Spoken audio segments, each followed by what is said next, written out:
All right, everybody. Welcome back to the Agent Investor Podcast. I'm your host, Tom Caffarella. I've got a special guest out of Virginia Beach, right? Yes, sir.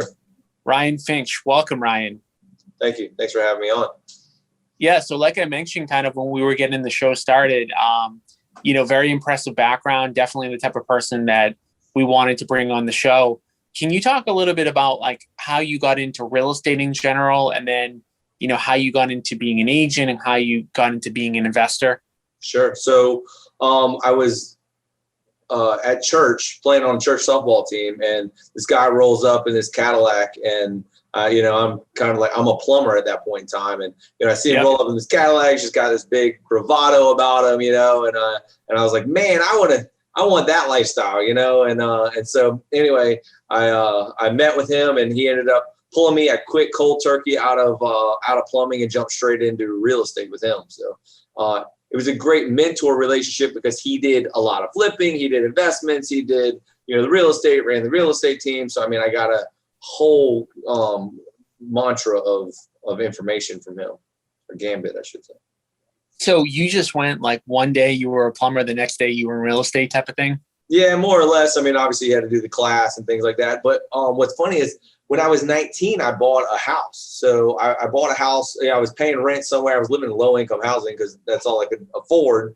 But so anyway, then I ended up moving into a house. I bought a house in 1999, and then that house kind of took off. And then I went through the early 2000s. So then I was still a plumber at that point in time. Then I bought another house, and I had a wife and a kid, and so I bought another house, and then I was going and jumping ship from plumbing, and I bought a third house. So I ended up with 3 houses by the time I was in real estate, from just buying investments and stuff like that. So nice. So when you met with that person, that church member, and you saw what they were doing, like, were you attracted more to being an agent, an investor, or the combination of the both? Yeah, I think it was just the agent style of things. Like what I wanted to do was get out of a 9-to-5, right? And so I'd read like Rich Dad Poor Dad, so I like understood that I wanted to get freedom, and and part of that was buying the real estate. But I was like, well, this is slower. If I jump into real estate, I'll have access to more kinds of deals, and not like you think like the normal investor. I still needed to pay the bills, so but I wanted the flexibility of time to be able to find deals that I couldn't do when I was doing the other stuff. And at the same time, I needed those houses I bought to kind of mature and grow in value. So I just kind of got to that place where they had equity in them, and I could pull that equity, which I used that money to get into real estate to kind of cover my bills. I had to like buy a new car and buy suits and a computer, plumbing to real estate was kind of a whole different animal. So I had to do that. And yeah, so I just wanted the lifestyle that came with it, really is what I think was really my mindset then. But I wanted the freedom and, the financial side, and the ability to do the opportunities of investing. Yeah. I mean, I think, the freedom, if you're going to like say one word that's going to define like why people get into real estate, it is freedom, I think. Mm-hmm. And I think everybody thinks about, like, I was in corporate America, I was a CPA, and it was crazy because like the mentors there, I would look at them, and I was probably 25, 26 at the time when I was in corporate America. I look at them and they'd be 50, 55 years old, and they'd still be working 80 hours a week. And that was the goal. And they made big money. I mean, they made good money and all that, but like they still never had time outside of, the couple, 2 to 3 weeks they got off per year and the holidays and all that good stuff. And they were grinding just as hard at 55, 50 as they were when I was 25. And I'm thinking about it and I'm like, how does this really make sense? I mean, you're working hard to work hard. And so I think the freedom part, is so important.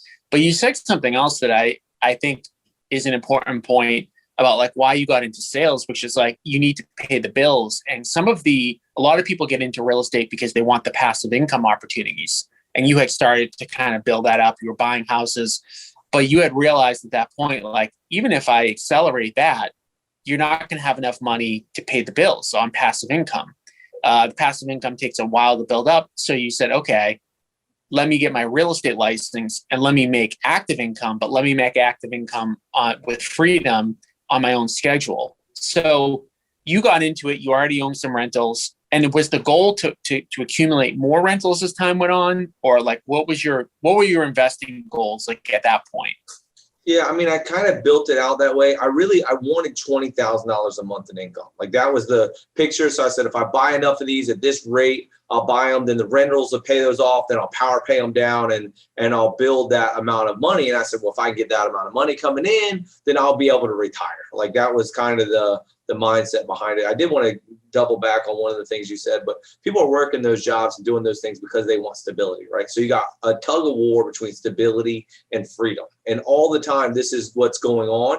And then it's all these micro decisions we make in between. So, you constantly have to make the decision, what do I want more and what do I want now?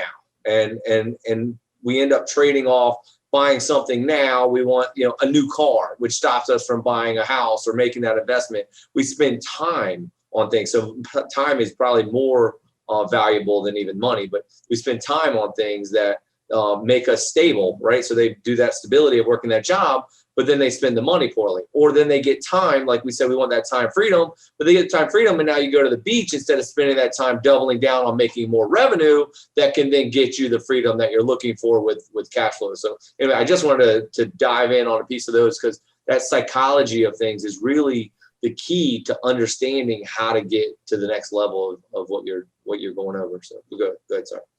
Well, I think all the great things that you mentioned, like, rich dad, poor dad, all that stuff, like when you're in real estate, you have the ability to kind of like choose the path that you want to go down a little bit more than like if you're in corporate America and hey, I'm getting, $50,000, $60,000, $80,000, $100,000 a year salary, and next year I'm going to get a 10% increase. And you're paying tax on that, and you got to pay tax on it. Versus real estate, you make money, you spend it, and you pay tax on what's left over. So there's a lot of opportunities in that, even in buying real estate with that money. Of course, the double-edged sword, I couldn't buy houses for 2 years when I got into real estate because I went from W-2 to 1099. So now you're 2 years of building that amount of money up so that you can go buy your next property. So now when a lot of people have hesitations about like jumping right into real estate. It sounded like you're just like, hey, today's the day and I'm going to do it. When you were in sales in that first like 6 to 12 months, like how were you generating business and like all that type of stuff? Yeah. Well, for me, it was, I knew I couldn't stay on the pattern I was. I was going through a divorce. So I dropped off my daughter at daycare, then went into having a construction thing where I'd come back late. Anyway, I knew I couldn't that wasn't sustainable, right? So you're looking at sustainability. So the risk factor seemed less valuable, and I kind of bet on myself a little bit to be able to do it. But I did have a good mentor. He fed me leads. He taught me a lot of things, but having a couple properties under my belt, plus I was an avid reader. So it gave me a good one-up to be able to communicate. And then I guess I have certain giftings or talents of relationally that were able to be exercised that you don't use really in a plumbing style of industry. So just jumped in and bet on myself a little bit, prayed. So I think the mentor part is huge too. And not everybody has a mentor. Mm-hmm. I think you should seek a mentor if you don't have one. But what did the mentor relationship do for you and your success? It was kind of a double-edged sword because it was huge in what it set the bar of what I wanted to do. And so I started setting this goal of kind of like, and I said this to my mentor, and I said, I appreciate what you're teaching me and things. I was just really arrogant when I was 25. Especially when I always say this, the older I get, the more I realize how stupid I am. Exactly. So and how stupid my behaviors or action were. But I told him, I said, you don't understand. I don't want to learn from you. I'm going to do what you're doing. I'm going to be you. Like I'm not learning to work for you. I'm learning to do what you do, and I'm going to do it better. Like that was just how I kind of looked at the whole thing, because I never saw where I was as who I was. Meaning, like, if somebody was here, there's no reason I can't get to there. And I still believe that even inversely sometimes now. It's like there's nobody that doesn't have properties that can't have properties. There's nobody that doesn't have a real estate business that can't have one. The opportunity is there for everyone, and the success pattern can be replicated over and over and over again. Mm-hmm. Yeah. So the mentor helped you out a bunch. And so, like, tell me about like your first few years that you went into real estate. Like, what were you doing on the aging side? What were you doing on the investing side? And then how did the two kind of work together to help you? Yeah. So like I said, in the first couple of years, I had to just kind of grind it out, but I made a bunch of money. And then in the 2 years, then I bought a big old house. So I made money so I could qualify for a big old house. And then that's 2006, and 2008 hit. So now I could qualify, buy the biggest house, make a bunch of money, and then income tanks. All the expenses are there, the leverage factor. I mean, and I just get smashed in 2008. So it's like, okay, now I got to almost dig out. So I spent the next couple of years digging out.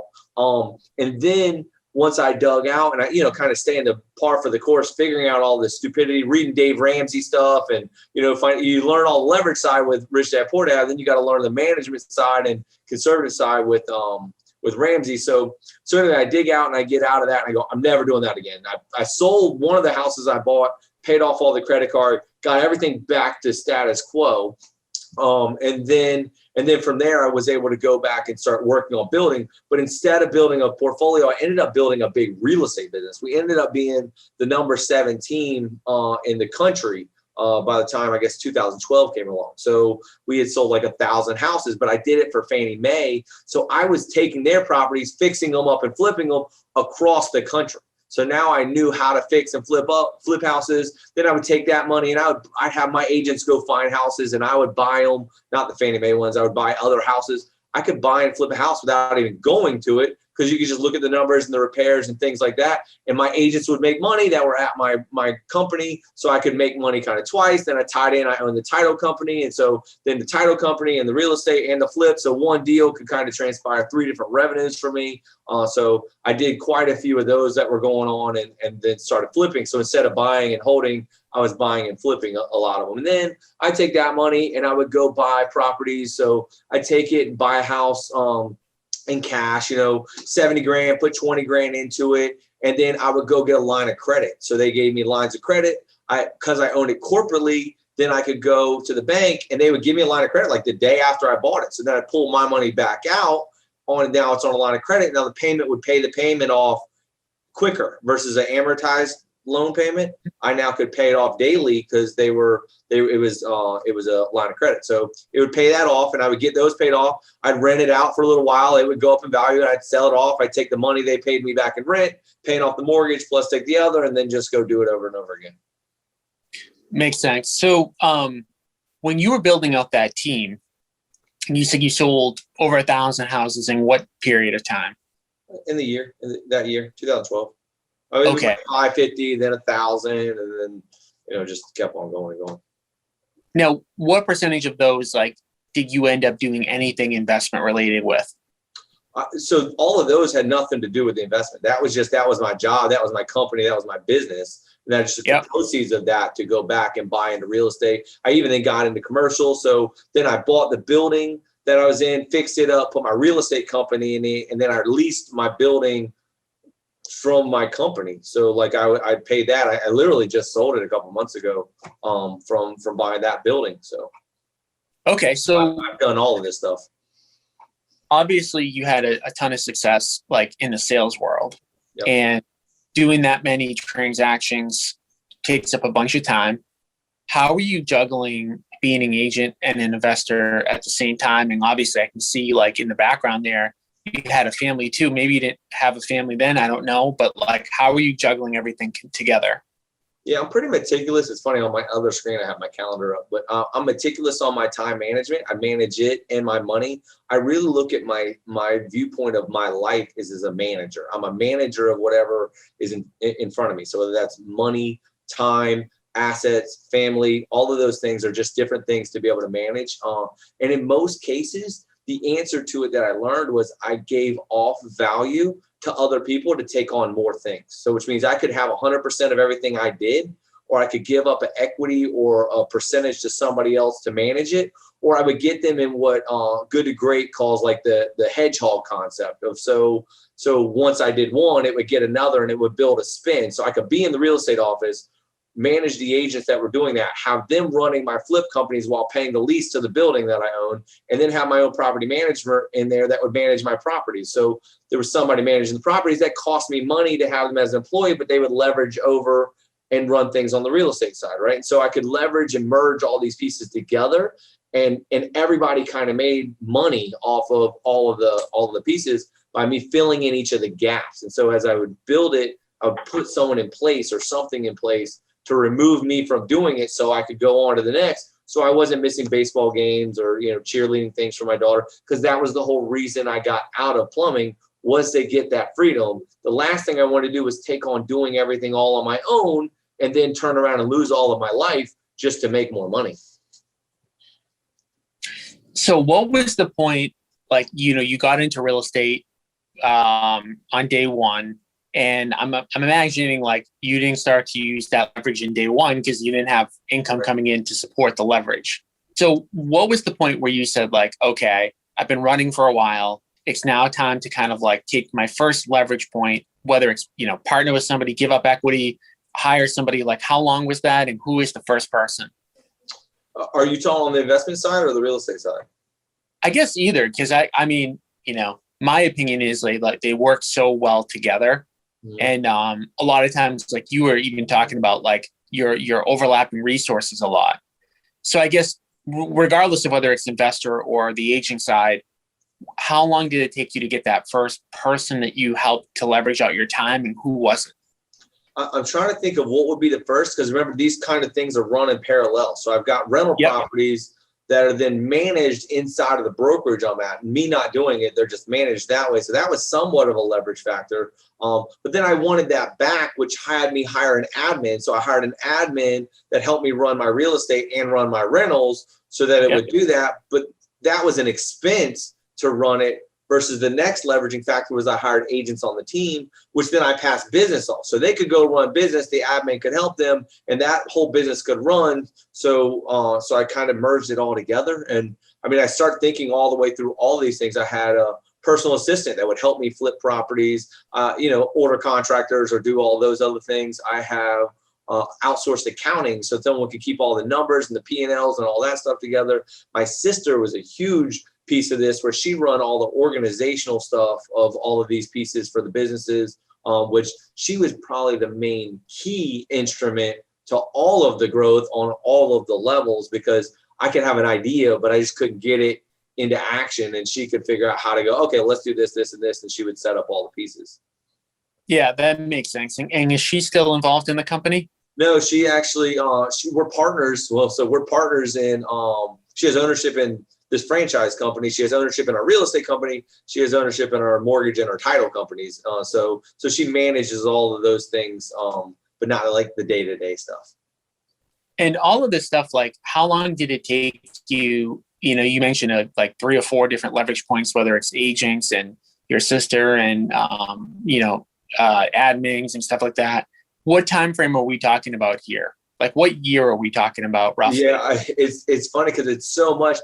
I moved from being an individual agent to a team leader after the first year, which seemed like the dumbest thing in the world a year later, because the whole market tanked. So I took all the leverage on and then had to carry through all of that stuff. So everything I worked for and gained, I had to throw back in. But it was all a precursor to kind of what would come up later, that I learned that I'm not afraid to run into a down market. So if properties are losing value, I run in. If stocks are going down, I run in. I don't buy on the high anymore. I buy on the low, and I have to be patient and wait for that and deal with that emotion inside that I go, no, everyone's running. It's going to go back. It's going to go back. And it was a real gut kicker, right? Like a year ago, when you're looking at a stock market or different things like that, everything is going to go down. So anybody that got in was smart, right? But you didn't see that at the point in time. So, I mean, all of this really happened over a long period of time. I've been in real estate for 15 years or 16 years now. So from what was that? 2005, into 2005 till now. So there's just been piece after piece, from being an agent to running a team to then building that team to doing this national Fannie Mae program stuff to then opening our own brokerage to then buying the building and then building out the team. And there's more, which we haven't even talked about, which now in the last 3 years, we opened a franchise company, and now we've got over 50 franchises nationwide. So then we took that model and leveraged it out by giving the people the ability to take that and scale. So now they could run their businesses fast and furious. And we went from, in the last 3 years, I don't know what is 100 agents to 800 agents at this point, so in the last 3 years. So that's kind of grown and scaled amongst everything else we're working on. That's amazing. It's And fun. what are your things with the franchising? What's the plan? Yeah, I mean, like, do you have any specific goals that you're looking to hit? Like whether it's like be in every state or have a certain market share or a total number of agents or Sure. So any. we're looking to have 4,000 locations with 2,000 franchisees. So most of them will own multiple ones, and then those people own mortgage and title companies too. So we've kind of got that whole gauntlet of what they can run and do there. And a lot of investors have done that. They've gone in and invested. They partnered with somebody else to open an office, or they've kind of gone and done it. And they said, we'll run the boots on the ground and brought investors in, or, any of those pieces that go on. But yeah, so we want 4,000 locations. The average location will have about 50 agents. And then that would put us at 200,000 agents, which would make us at the top. And I know that's going to take quite a few years to build to get to that. But it's been going pretty rapidly so far. And most franchises don't sell 50 locations in their lifetime. So we did that in the first 2 years of business. So we're finding a lot of success. COVID kind of helped us a little bit to move that because we've set up our virtual ability, so you can own your own business and be virtual. And really, I got to tell you, the drive and all that is from cash flow quadrants, because I realized being an agent, I was just self-employed. So I went from employee as a plumber to self-employed. And I said, well, I want to be on the other side of the quadrant, business owner and investor. Yeah. So I invest money in different things, whether it's cryptos or stock market or offices or rentals. And I took some of it out of rentals to open offices because I realized I could make more money in a location than I could in a rental, which one was steady. The other would, at the end, it comes out to kind of be the same. If you're going to do investing, you may put $100,000 up to get $1,000 a month.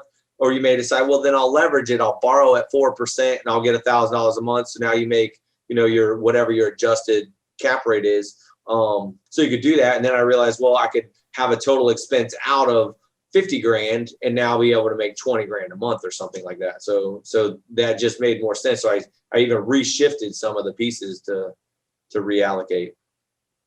Yeah. I mean, I love that you keep mentioning like the Kiyosaki books and cash flow quadrant. And it's something I think that, we see a lot of, like almost everybody who gets into real estate, the motivation, like we talked about earlier, it's freedom.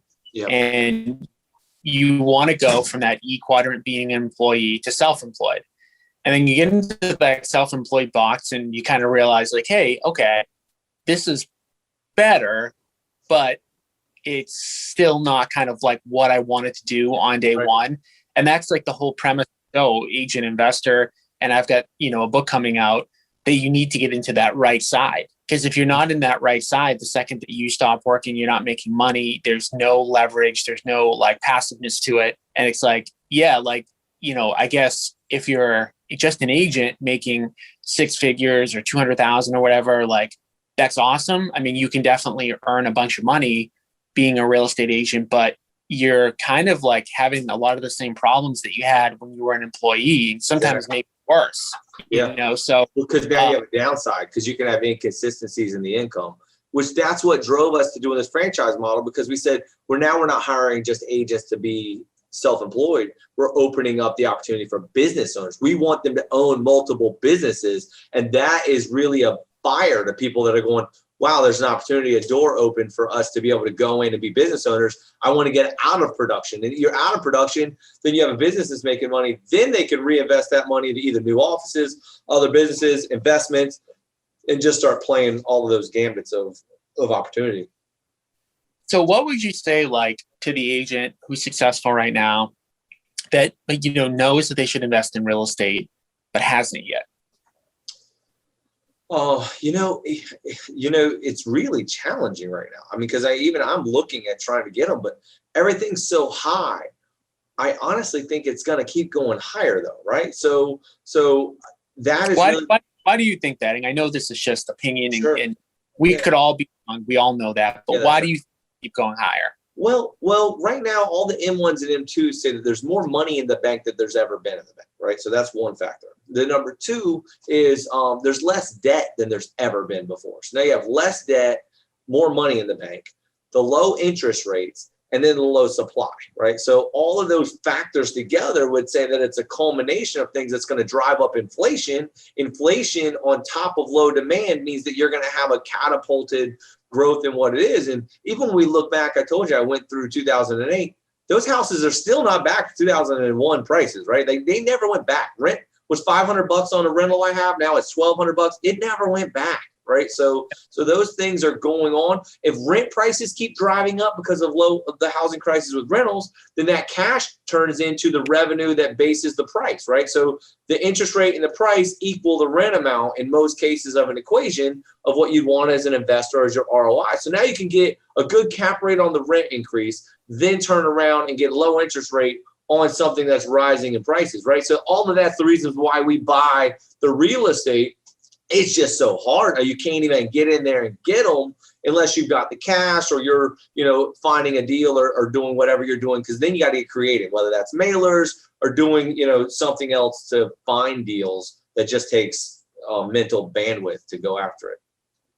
Yeah, I mean, it's definitely like wild right now. Like with it, I went through the last cycle, we've got to be like right in the same age range. Like I started in 05, 06 and it feels a lot different than that. I've sold off some of my rentals, got into some bigger places. Now I'm like, oh man, should I have even sold any of those? Like I thought I was selling at the peak.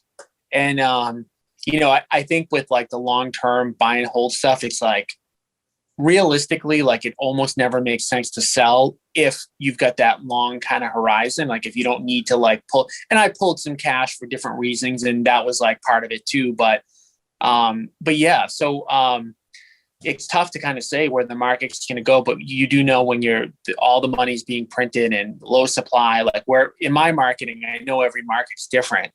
There's not a lot of land left to even do anything with. So there's no, like, I guess, it's not like you can just, put, 50, 10,000 houses like to build, but cool. So you've obviously got like a big team and you've done a lot of investing and stuff like that. Like, what do you say to your franchisees and agents that are underneath you in general about like investing?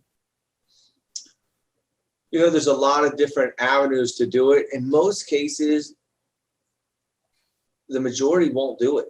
They're just not going to do it. Even if it made sense, you can convey it to them and convince it. They're just not willing to risk their chips, right? They're not willing to risk their hard-earned, what they've done. They actually feel the security in the money sitting in the bank and doing it. What has to go on as a trigger is when every dollar in the bank is losing value every single day, and you've got to plug it into something. So you make this race to go get money, and then you've got to turn around and put it back out. And that's what you're talking about. That's the emotion we've gone through. We bought rentals. It went up in value, but it's only on paper because until I sell it, I didn't actually realize the income, right? And then we realize the income, we got to pay taxes on it, but then we're going to reallocate it to something else that's going to get new money. Well, their work and their effort should be to generate revenue that they're going to reallocate on purpose, a certain percentage, a certain amount every month or whatever, whether that's put in the stock market or some other type of growth, to then turn around and reinvest it once it's big enough to now reallocate it to the next thing. Obviously we feel like real estate is a safe play right now.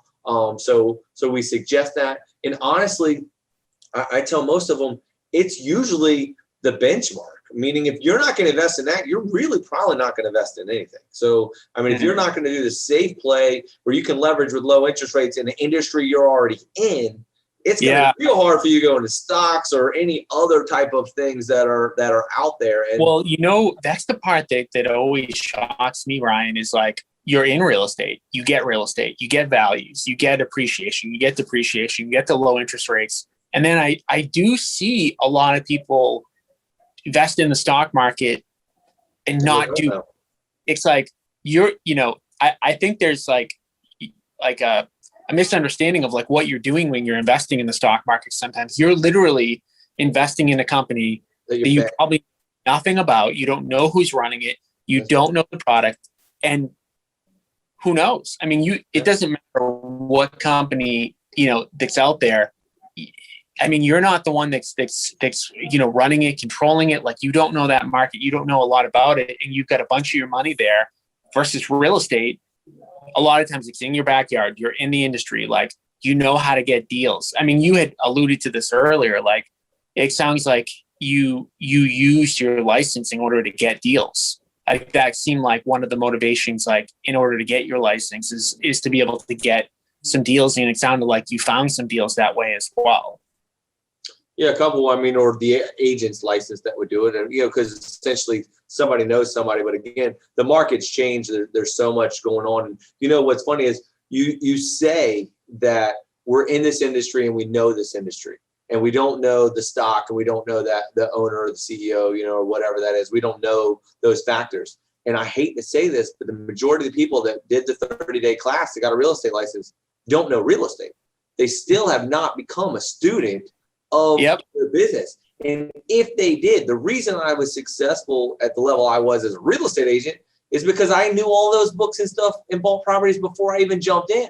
So it gave me a head start, but it also gave me a thirst and a hunger for doing it. And it gave a confidence and a trust factor for the consumer that came in. So by learning it, you build that consumer trust because you are now the person that, I read those books not because they were going to buy a house from me 3 months from now. I read the book because I wanted to know. And then when I knew, then they would do it. And then what would happen is they say, well, why aren't you buying this house? I said, well, because of capital. I can only buy but so many. I bought them full, and these are new deals that are there. And then every now and then people would see what I was doing, and then they would want to get in because I was doing it, right? And so I had to learn it, then do it to attract other people that wanted to come in. And now, even to this day, people are going to make investments and stuff. They call me. They say, hey, I was thinking about looking at this, that, and the other. And I never answer for anybody because I don't know whether you should buy real estate, not buy real estate. I don't know what it's going to do. There's so many caveats, right? Like they buy it and then turn around and there's a water leak or something like that. Now I'm the bad guy, right? So I don't ever tell anybody what they would do, but I would ask questions about this, that, and the other. What's the rental rates around there? What's going in there? What's your exit strategy if you're going to go out of that? So you start asking the different questions. What's the rate of return? Could you find a better rate of return? Is there other investments that are better ROIs? Do you want the growth? Do you want the ROI? What's your goal here, right? So all of those kind of questions they start asking and they filter through. And what will happen is the big challenge I had when I was going into real estate was I'd find good deals and nobody would buy them because they wouldn't listen to me. And if I just had my own money, I could have done even more at that point in time, right? But you're trying to get somebody who's worked hard to save up their money to go reinvest it. So we, as in this industry, need to be buying our own product as a setup, but it's also a learning curve. I've bought homes, fixed them up, flipped them, did all the work, all the risk, and lost money. You've got to pay tuition at some point in time to learn what not to do. And if you do that, that money I lost on those deals, even with partners, I now can teach that to someone else that's buying and looking to invest. So you never lose your education. And that's the great part of all this, which you're not going to learn if you don't get in the arena. Yeah. And there's like the book education, there's the real life education. And I stole a saying, I forget who I stole it from, but I say it all the time now. The more you learn, the more you earn. And, again, you alluded to the fact, like, so many books, so many courses and all that good stuff. And I've had a decent fair amount of success in real estate, and I'm in 2 coaching programs right now. There's not a day that goes by that I'm not listening to a podcast or reading a book or doing something educational, because you can always improve and look at what the best people are doing. Again, a lot of like principles you talked about today are stuff that it goes all across the board. Like, I don't care who's listening right now. I don't care if you just got your license and you don't know anything and you want to get into investing, or if you're a super successful agent that's already investing. Like, a lot of these principles that Ryan talked about today, it goes for everything really. Anything that we didn't cover, Ryan, that you want to kind of hit on?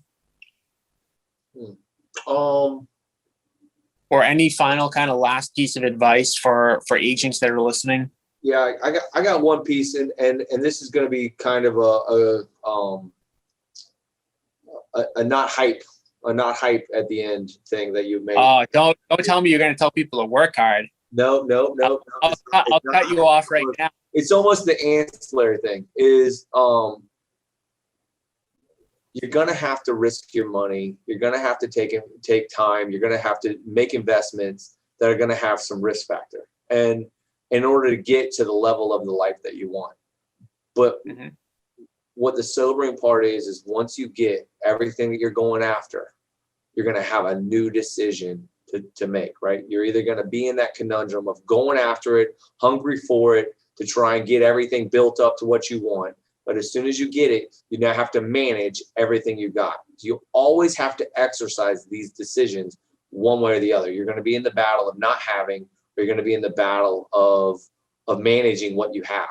So it's never ending. I guess that's the best way. If you think there's this pie in the sky, you're going to get a certain amount of money in the bank, you're going to have the security and the safety, you're not. And if you think that you're poor and you're going to stay in this poor level and not be able to ever get out of it, you don't have to. And so one's not going to solve the other is really what I'm getting at. So it's this journey you're going to go on to do what you're capable, why you're here on this earth, and what you can do with the time here.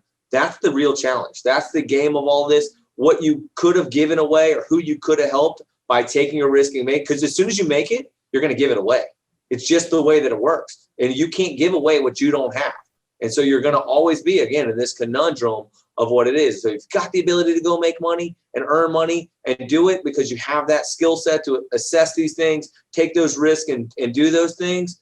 Do it the best of your ability, and know that you don't want to just fill up a bank account. The goal is going to be to go back and give it to help the next person, to help those other people. You have a purpose that will be far greater than whatever that is. And anyone that's not doing that is going to miss that purpose. And that would be the unfortunate part. So I know that wasn't like a hype type thing, but hopefully that's a good concept for people to be able to take in, that you're never going to have all of the things you want. There's not this safety thing. You're always going to have to risk it. You're going to drive you nuts when it's not money's not making money. And when you're not making money, because you're spending it and doing whatever, you're further away from that target. But there's not a happiness kind of in either. You've got to just enjoy the journey all the way through.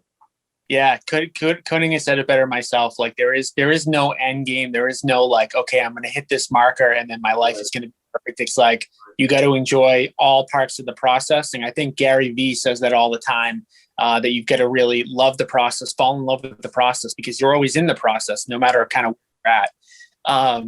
So yeah, I mean, I want to thank you for coming on. Obviously, you shared a bunch of knowledge, and if people want to learn more about your franchise or about your brokerage or even about you, like what's the best way for them to kind of reach out to you? If they go to firstclassrealestate.com, there's a lot of different options. Agents can join on with all of our locations. There's a locations map. They can fill out forms that all of those, I get most of them. There's an agent or a thing, and they go to other people, but I'm CC'd on it. So I can see those. I'm on Facebook. I answer most of my Facebook messages. Surprisingly, all of my communications are like silent. So which means my phone doesn't ring or text or any of that, but I respond to text pretty quick. I answer phones, I answer emails, I answer Facebook messages. So all that's I'm accessible. I mean, I don't know, maybe there's other people that don't become accessible, but I just want to help as many people as I can, but I won't waste time. So meaning if someone comes in and says, hey, will you help me out? Yep, sure. I'll help. But then if you're not going to take the steps after that, they usually fall off. They feel guilty for not doing it. And then they'll come back and then we can, work on it again. So anyway, I'm accessible those ways.